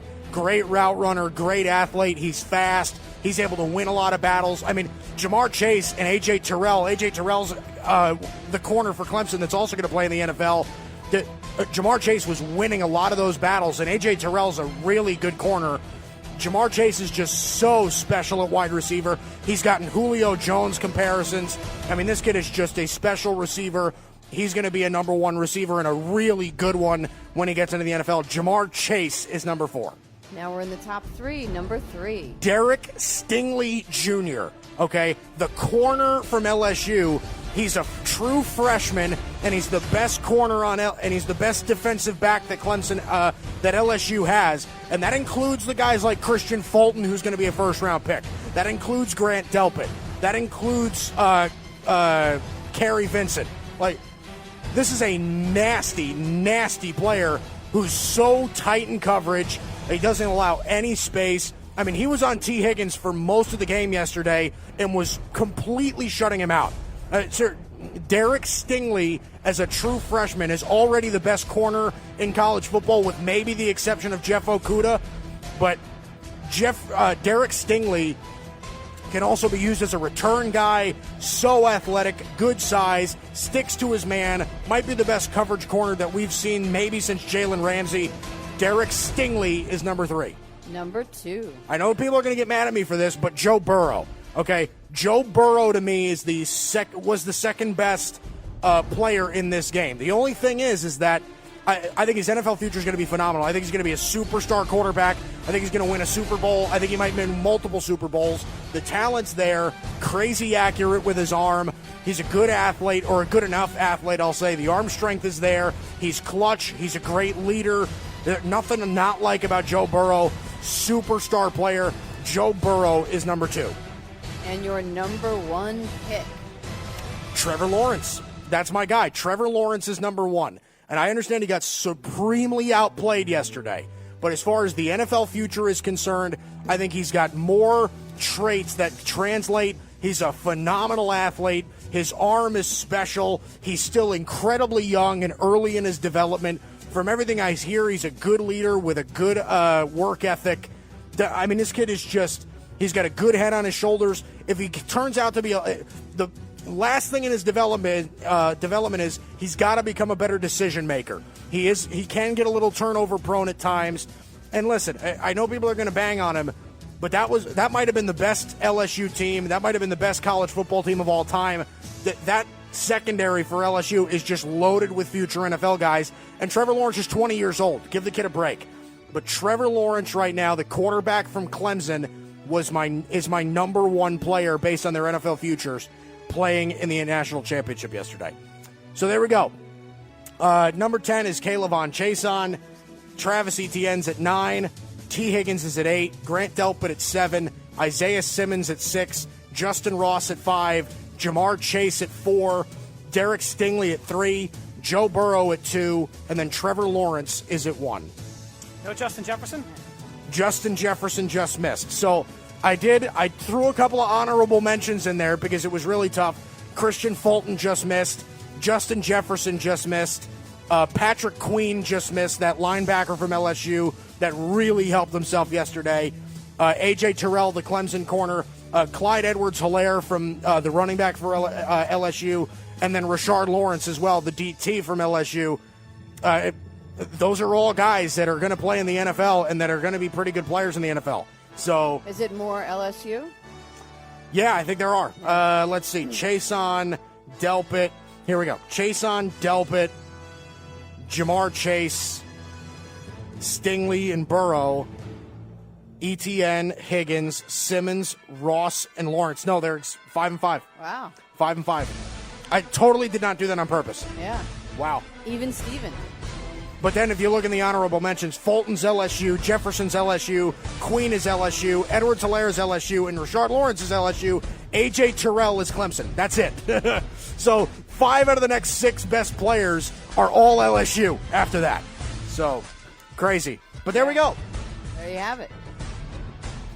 I like it. What do you think, Ev? I think first of all, I think T. Higgins, Justin Jefferson, and Chase, they all stood out to me yesterday in the game. I think T. Higgins and Justin Jefferson are going to be really good NFL players. I think I think I'd like to see Justin Jefferson go to someplace like the Jets where, again, he could be a big-bodied receiver for a quarterback like Sam Darnold. Justin Jefferson and the Saints make a lot of sense. That makes sense, too. Patriots also makes a ton of sense. T. Higgins is a playmaker. Wherever he goes, he's going to be really good. Joe Burrow, of course, he's going to the Bengals. I think if you're a Bengals fan, you watched Joe Burrow last night. And you're like, well, all I say that's is, our guy. Don't mess it up. And the Bengals, hey, they're 2 for 2. They're not going to take Joe Burrow. I personally think they're 2 for 2 so far in quarterbacks. Carson Palmer is pretty solid for them. Andy Dalton overall, I thought, had a pretty decent run over there. So, hey, they're 2 for 2 in quarterbacks. And they need one now because, hey, Ben Roethlisberger's still going to be there for another year. Baker Mayfield's there. Go get yourself Joseph. Go get yourself Joe Burrow. What LSU did this year, and yeah, there's a reason that LSU was great all year. I mean, how many top 15 teams they beat this year? They beat them, not only beat them, but beat them by a wide margin. They pulled away from this game. I mean, they pulled away from this game. Think about this, Evan. If you're a Bengals fan, or if you are the Cincinnati Bengals, right? You have the number 1 pick. You're watching Joe Burrow yesterday. I mean, some of the throws that Joe Burrow was making was just, you know what's crazy? Like, come on. You know what's nuts about Joe Burrow? I don't see him make any mistakes. Like, there's no underthrows. There's no bad decision making. He has the most touch I've ever seen a quarterback have. If you are just dropping a ball in a pocket, Joe Burrow throws a soft, easy to catch ball. Like the one that was to Chase, right? That almost was a touchdown. I mean, it was beautiful. The best throw of the night for him wasn't even the 52-yarder. It was the second touchdown to Jamar Chase, where he just kind of popped it up and fell right into. I mean, and that was good. A.J. Terrell had great coverage on that play. Yeah. But that second touchdown where he just popped it up, dropped it right in the pocket for Jamar Chase, I was like, dude, like that is ridiculous. And there was another That's ridiculous. And there was another one that I think Speedy brought up that was dropped. And it was another great throw. It was a great throw by Burrow. And Oh my God. What Burrow does, also again on the run, extending plays, making great throws on the run, extending plays. Obviously, his ability to run is really good. I mean, he's the most accurate quarterback I've ever seen. I'm not kidding. College or pro, Joe Burrow makes every throw, and they are on the money. And he's smart. Again, there's no. Jeez. I don't see him making any too bad. Now, I do think about this. Is there a chance possibly he peaked? Because again, we didn't really know much about him until he came in this year as a fifth-year senior. Lights the college football ranks on fire. Now we're expecting to go to the NFL and turn around a franchise like the Bengals. I would tend to disagree because I think Burrow is a tremendous NFL talent, and I think he's going to do great for the Bengals. I could certainly see the argument, the case that maybe that he kind of came out of nowhere, and maybe he did peak a little, but I would disagree with it. But what I see from Joe Burrow is exactly what I want to see in terms of intangibles and in terms of smarts, in terms of decision making with the football, that I think the Bengals should be excited about. And I that's why I know you think I know you. Trevor Lawrence would be my number 2, and I put Joe Burrow number 1. Trevor Lawrence, though, he's going to grow. Based on his NFL future. Based on his NFL future. So you think Burrow's going to have a better career than Lawrence? I think they're both going to have. Again, I don't know. We're not going to know until Lawrence hits the league and we see Burrow and Lawrence really playing. That won't be until 2021 when Burrow's in his second year and Lawrence enters his rookie year. We won't know until we won't know who's better until the 2020s are over. Pretty much between the two, I think they're both going to have really good careers. If I had to pick which one, in terms of who would I want to lead my team as my franchise quarterback, I think right now today I would say Joe Burrow. Because again, decision making, smarts, intangibles. The guy doesn't make any mistakes. Great throw of the football. Lawrence is going to be great too, no matter where he goes. I think right now I would say Joe Burrow. All right, but I'd say Burrow 1, Lawrence 2. All right, we do this every single Tuesday. We play What Are the Chances, so that's coming up next. Haystack, Worldwide Sports Radio Network. It's the Worldwide Sports Radio Network. You're listening to the Haystack Show on the Worldwide Sports Radio Network. Good to have you back. Haystack, Worldwide Sports Radio Network. I'm telling you right now, Evan, if Joe Burrow goes to the Bengals in his first year and wins the Super Bowl, he's the greatest of all time. Put him he can retire right away. And put him in the Hall of Fame, give him the gold jacket, let him wear it to every game for the rest of his career. If Joe Burrow wins the Super Bowl with the Bengals next year, he's the greatest quarterback ever. He's better than Brady. He's better than Breeze. He's better than Peyton. He's better than Montana.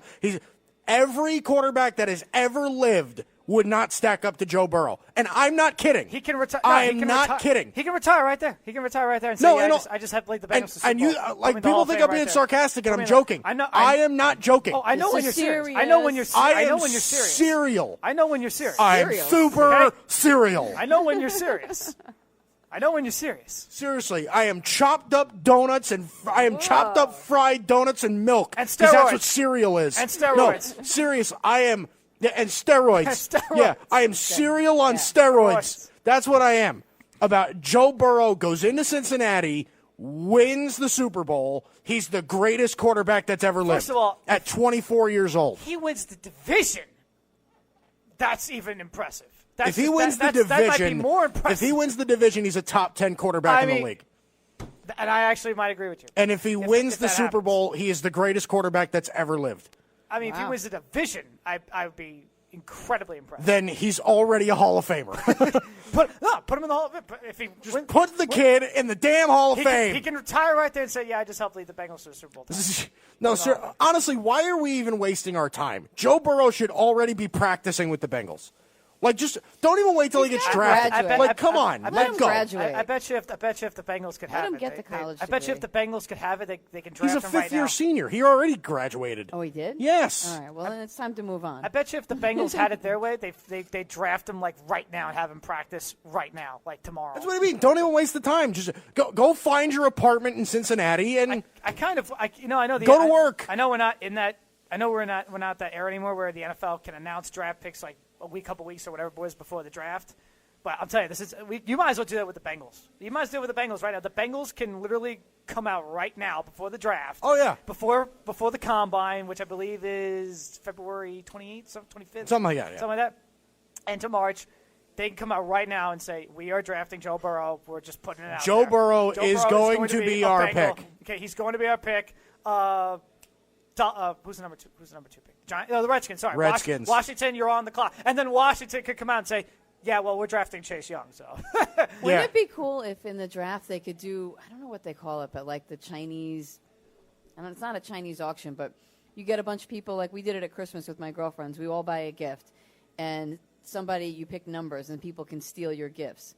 Wouldn't it be kind of cool in the draft if? If the draft was like a white elephant? Yeah, that's great. Wouldn't that be great? That would be terrible because the Bengals would be like, all right, I'm going to take Joe Burrow, and then the Redskins would just be like, well, I'm going to steal Joe Burrow, and you're going to have to pick something else. Yeah.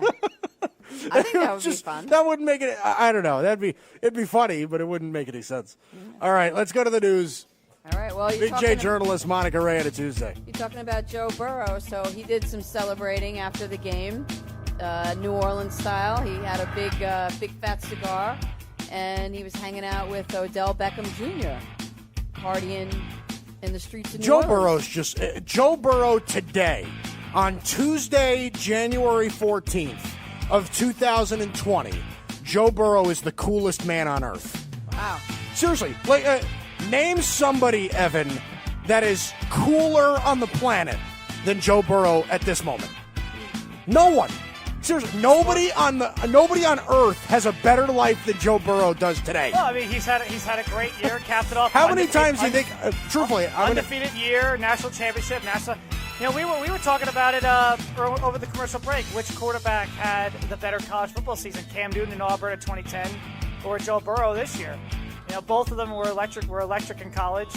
Joe Burrow this year beat what? It's How good many to top be Joe 15 Burrow. teams? If you're Joe Burrow, if you're Joe happy. Burrow, if you're Joe Burrow, you're soaking it in right now. You won the Heisman. Yeah. You finished undefeated. You won the national championship. You're going to be the number 1 overall draft pick. You know, barring. You know, imagine being Joe Burrow. You're living it up. Going to bed last night in his hotel room, laying down in bed, and just imagining, I just won the national championship. I just won a Heisman Trophy, and I'm going to be the number 1 pick in the NFL draft. Yeah. Just don't do anything stupid. Seriously, how the guy is worshipped by the entire state of Louisiana. How many women do you think were trying to crawl through his bedroom window last night? Seriously, Joe Burrow could have gotten laid by any woman in the world last night. I'm lucky my fiance wasn't in Louisiana at the time. No, but in all seriousness, Joe Burrow could have gotten laid 1,000,000 times last night by 1,000,000 different people. Probably. He could be raw at this very moment. My God. He's got a girlfriend. Just saying. I don't care. Does he actually have a girlfriend? Yes. Really? Yes. That poor girl. That poor girl. He better not cheat on me. Yeah, right. No, but in all seriousness, I actually feel bad for her because Joe Burrow is going to have women upon women upon women jumping all over him. Yeah. I'd hate if I were Joe Burrow's girlfriend, I'd hate it too. I'd be like, excuse me, Yeah. off my man, duh. Yeah, that's not going to be so fun. No. But whatever. But I know who's not climbing in any windows to get at Antonio Brown. The only people that are going to Antonio Brown's house in Hollywood are the Hollywood police, and they are sick and tired of your number 1 drama queen, Antonio Brown. So Monday, he had a little spat with his baby mama. God. When she came to pick up the kids, and the police were called. The police arrived. He cursed the police out. And he's so stupid. He videotaped the whole thing, of course, because he's a narcissist. So he put it on social media. And in the process of screaming at his baby mama, he threw a bag of gummies. But they weren't in the shape of bears. They were in the shape of male reproductive parts. Exactly. So that's the headline. Antonio Brown throws a bag of penises. Thank you. Fill in the blank. Penis. I'm like, really? Is this what it comes down to? And this guy wants to get back in the NFL? All right, but in seriousness, let's be real. It's just sad at this point. Well, here's the thing. He's sick. So first of all, you got to teach me, because I hear that word all the time. So I'm trying to learn new words now. Okay. So if you're a narcissist, Right. what exactly does that mean? Like, I have an idea, but I hear it everywhere in 1,000,000 different contexts. Like, if you're a Basically, narcissist, what does it he's mean? the most important person in his world to him. Oh, okay. Everything revolves around him. All right, so he's self-centered. What he says is right. All right, so I get it. Okay, And so it's a his fancy way- word his for way or self-centered. no way. You know? Okay, all right, so he's... All right, I get that. And if you were Australian, you would just call him a wanker. Yeah, you'd call him a big wanker. Yeah. No, but in reality, though, like that whole situation, like he's got the rap song now, which, by the way, is terrible. I got a whole lot of money. Did you hear it, Evan? I didn't No, hear it. I haven't. Antonio, just do me a favor after the show today. Just take. It's only like it's like I think it's a 2-minute song. That's Just 2 minutes you're not going to get back. Take 2 of your minutes life. to listen to the song and just realize how bad it is. Like, Wow. I got a whole lot of money, whole lot of money. Like that's the song. It's so bad, but That's terrible. it's just there is something going on in his head. Yeah, he needs There some is help. something going on in his head that's not right. He needs an intervention. We need Dr. Drew. Dr. Drew, come Seriously, in. I think he needs a needle in his butt, and he just needs to Yeah. get put to sleep for a little while. medically induced coma. Let him just wake up, Yeah. hopped up on drugs that that make you calm down. Seriously, I don't get it. I don't either. And Like, I'm actually concerned for the guy. I really am. the Saints worked. That's the thing. The Saints worked him out during the regular season. I just don't think. I don't think right now, like you said, Mike. Right now at this point, there's no team should work him out right now. He's just trouble. There's things with him that clearly need to be fixed. Right. And Yeah. he needs help, and it's just I can't even say anything else about Antonio Brown right now, other than everything I'm seeing right now with him is just sad. Yeah. It's just sad, and I can't. It's Ridiculous. But you know what isn't sad is that Jimmy Johnson is now going into the Pro Football Hall of Fame. Did you hear that? I and saw Cowher, that yeah. whole They announced that and on Sunday. him and Bill Cowher. Yeah. That was awesome. That's pretty great. Great moments when David Baker, who's the president of the Hall of Fame, came out on both sets and surprised him. Now, Evan, you have to tell me this. Does David Baker personally welcome everybody that gets Yes. inducted? I believe Yes, he so. knocks. Well, Yeah. when the nominees are there for who's eligible for the Hall of Fame, he knocks on their door. Yeah, he knocks on their door and says, "We'd like to welcome you to the Hall of Fame." You know, he's It's like when you win President CEO of the Hall of Publishers Fame. Clearinghouse. he's president and CEO of the Hall of Fame. Surprise! But he knocks on their hotel room, their doors and everything. And tells Right, them if you're in the Hall of they Fame. get inducted, right? Yeah, Right. yeah. He's the president and CEO of the Hall of Fame. Yes. I wonder if he brings like a box of chocolates or something. Yeah, because I remember when he did it with Randy Moss.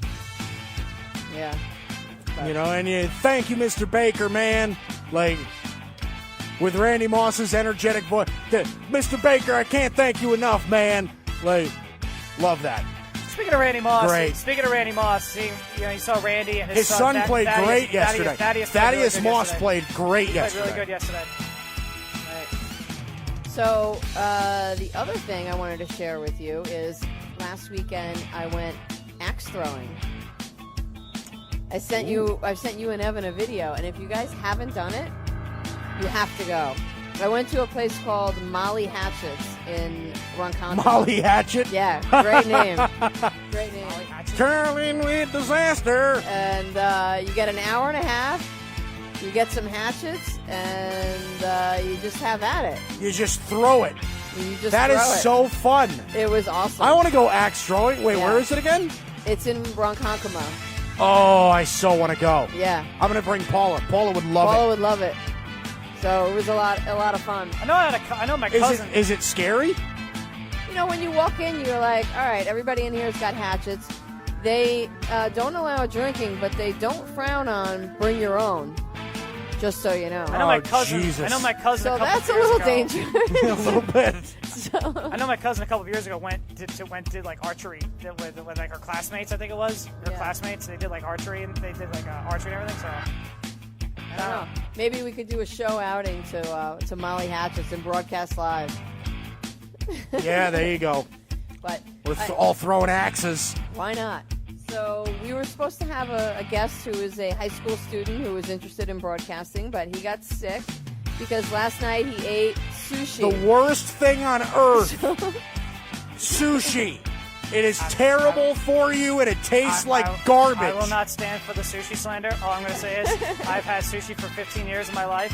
Don't worry. It'll catch up. I love sushi. Nothing's happened to me. My dad loves sushi. When you do nothing but poop for a week, let me know. My dad loves sushi. I eat sushi. I love sushi. Don't listen to Mike. Sushi is great. So No. Listen to me. Don't get sushi. Yeah, unless any sushi place is willing to advertise with us, then I'd be glad to promote their sushi. About to say. It's delicious. It's not the worst thing ever. So I looked up the world's longest sushi roll. Oh, God. So how long do you think this roll? I will give you a couple of hints. It took 400 people to roll it. 400 people? Yeah. 10,000 feet. Wow, 400 people. Okay, so this got to be a big one. That's what she said. My God. Sorry. Monica, come on. Monica. I was just there. Monica. I don't know. All right, I guess I'm just going to say random. 1,000. Just to change the conversation here. 1,000. I can't even believe this. 9,332 feet. I was closer with 10,000. Wow. 10,000's becoming a good guess. I was closer. 10,000's becoming a good guess. All right, that's the news. Monica Ray, Big J journalist out of Tuesday. Jesus. That's what she said. Monica, come on. Oh, my God. It's just low-lying fruit. Oh, my Lord. That's bad. All right, let's do this. Let's bang this out really quick. What are the chances? Oh, boy. Yeah, that's what she said. Look who's bad now. All right, here we go. Okay, let's move on. Here we go. What are the chances Awkward. LSU doesn't finish in the top 13 next year? 10%. I don't think it's likely. They're losing a lot of guys, but LSU is building up to be a great program. They're going to reload. I'd be surprised if they were outside of the top 8 or so. 10%. What are the chances Derrick Henry rushes for over 150 yards again this week against the Kansas City Chiefs in Kansas City? I think it happens. 75%. Listen, Derrick Henry is controlling the playoffs. He ran a muck against New England. He ran another muck against Baltimore. He was a Mack truck. I mean, he was a run-a-mucker. That's what he was. He was a run-a-mucker. And he's going to do it again against the Chiefs. The Chiefs have the worst defense in the playoffs. There's no reason why he can't do it. Tennessee is going to control the pace of the game with Derrick Henry. I think it happens, 75%. What are the chances Clemson is back for the 5th time in 6 years in the national title game? Oh, yeah, that's happening. 90%. I am all in on that. Without question. Trevor Lawrence is back. Justin Ross is back. They have a great recruiting class. They're going to have a lot of great young players next year. I'm telling you right now, Clemson next year should be the favorite for the national championship. They really should be. Which leads me to this. What are the chances that Clemson's opponent next year in the national title game? Because I knew you'd say Clemson next year. They will face Alabama. Again. I don't think so. I really don't. I'm going to say 20%. I don't think so. I think Alabama, I'll be honest, I think Alabama's taking a step back. I really do. Alabama has taken a step back as a program. Clemson's jumped them. Ohio State's jumped them. LSU has jumped them. I mean, even Georgia, for the most part, has jumped them. I think there's a lot of teams. I'm not sure Alabama wins the SEC. I'm not sure they make the playoff. I really am not sure. I don't know what their situation at quarterback is going to be like next year. They're losing Tua Tagovailoa. I don't know. They're losing a lot of guys. They're losing Henry Ruggs. They're losing Jerry Jeudy. They're losing a lot of guys. Najee Harris. A lot of their big players are leaving for the NFL. They're taking a step back as a program. I'm going to say no, 20% for Alabama. Oklahoma is losing another quarterback in the draft this year, losing Jalen Hurts. He's going to the draft, and he'll be in the NFL next season. So what are the chances Oklahoma makes the playoffs again next year with another different quarterback? I'll give it 50-50. I'm not going to put it past Lincoln Riley. Again, I'm surprised Lincoln Riley didn't become the Cowboy coach, but Oklahoma's happy to have him stay in Norman. He's going to take another kid who's I think they just recruited a quarterback that's supposed to be super, super good. So I think whoever they do bring in is going to fit with them perfectly. He'll find a way to make it work. I'm going to say 50-50 for Oklahoma. What are the chances? We're going to the NFL now with Joe Burrow. Joe Burrow and the Bengals will be in the playoffs within 5 years. That'll happen. One of my first 100% guarantees that will happen. Okay, Joe Burrow is going to completely rebuild this franchise. He's going to turn the entire thing around. You know, he might not make the playoffs in his first year, but by the second year they'll be competing. I think he's going to restabilize them. He's going to prove that Zach Taylor is not a bad coach. They're going to keep building around him. They're going to give him a bunch of defensive pieces. Within 5 years, yeah, guaranteed 100%. The Titans win the AFC South next season. What are the chances?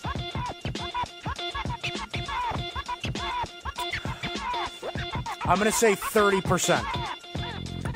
I'm going to say 30%. Because I'm going to give the favor to Houston still. And I think Indianapolis is going to be up there as well. I think Jacksonville has no shot. But again, Tennessee is on a really nice run right now. Next year is still up in the air. I got to see them repeat this. Okay, I got to see what they do at quarterback. I got to see if they bring back Derrick Henry. Depends on how they draft. I'm interested in the Titans. I got to see it. I have to see it next year. So I'm going to say 30% right now. Let's go to the Baltimore Ravens. One of the big question marks for the Ravens is Marshall Yanda, whether he'll be back next season or whether he will retire. So what are the chances Marshall Yanda will return next season for the Ravens? I'm going to say... I'm curious if you guys are even listeing to that. Yes. I just start saying it like, they're probably not listening. We're saying there's a chance. So you're telling me there's a chance.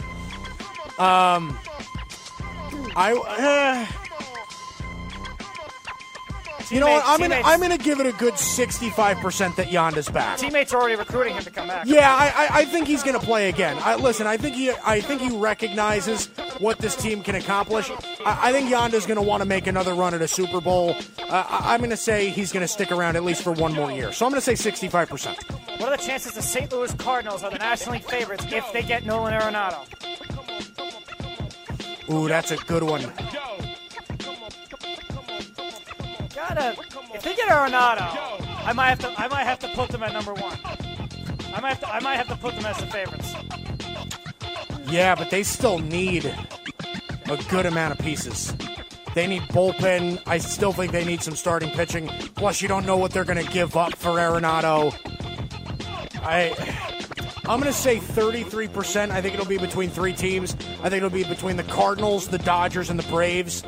But, you know, I'll say that. I think it'll be close. But the Cardinals probably get the edge. But I'm going to say like 33, 34% right now. All right, give me one more. All right, since we're down to the last one, Monica just texted me one, so this is from her. What are the chances you'll actually watch Anchorman? She's still going to ask that question. What are the chances I'm going to end up watching Anchorman? Should I put it? I'd say they're not very good. I've given up. I've given up asking. I've given up.